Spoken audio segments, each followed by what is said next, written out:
About this time, Antiochus made his second invasion of Egypt, and it happened that, for almost 40 days, there appeared over all the city golden-clad cavalry charging through the air, in companies fully armed with lances and drawn swords, troops of cavalry drawn up, attacks and counterattacks made on this side and on that, brandishing of shields, massing of spears, hurling of missiles, the flash of golden trappings, and armor of all kinds. Therefore everyone prayed that the apparition might prove to have been a good omen. When a false rumor arose that Antiochus was dead, Jason took no fewer than 1,000 men and suddenly made an assault on the city. When the troops on the wall had been forced back, and at last the city was being taken, Menelaus took refuge in the citadel. But Jason kept relentlessly slaughtering his compatriots, not realizing that success at the cost of one's kindred is the greatest misfortune, but imagining that he was setting up trophies of victory over enemies and not over compatriots. He did not, however, gain control of the government. In the end, he got only disgrace from his conspiracy and fled again into the country of the Ammonites. Finally, he met a miserable end. Accused before Aretas, the ruler of the Arabs, fleeing from city to city, pursued by everyone, hated as a rebel against the laws, and abhorred as the executioner of his country and his compatriots, he was cast ashore in Egypt. There, he who had driven many from their own country into exile,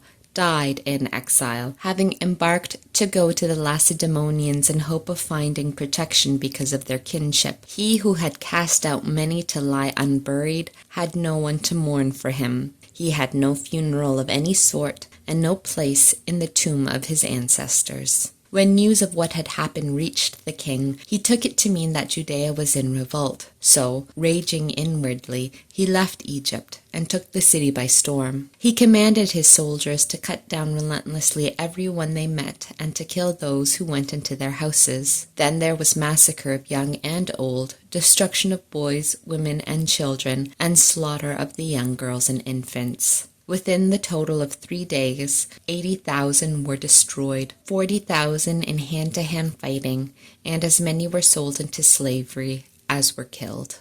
Not content with this, Antiochus dared to enter the most holy temple in all the world, guided by Menelaus, who had become a traitor both to the laws and to his country. He took the holy vessels with his polluted hands, and swept away with profane hands the votive offerings that other kings had made to enhance the glory and honor of the place. Antiochus was elated in spirit, and did not perceive that the Lord was angered for a little while because of the sins of those who lived in the city, and that this was the reason he was disregarding the holy place. But if it had not happened that they were involved in many sins, this man would have been flogged and turned back from his rash act as soon as he came forward, just as Heliodorus had been, whom King Seleucus sent to inspect the treasury. But the Lord did not choose the nation for the sake of the holy place, but the place for the sake of the nation. Therefore the place itself shared in the misfortunes that befell the nation, and afterward participated in its benefits. And what was forsaken in the wrath of the Almighty was restored again in all its glory,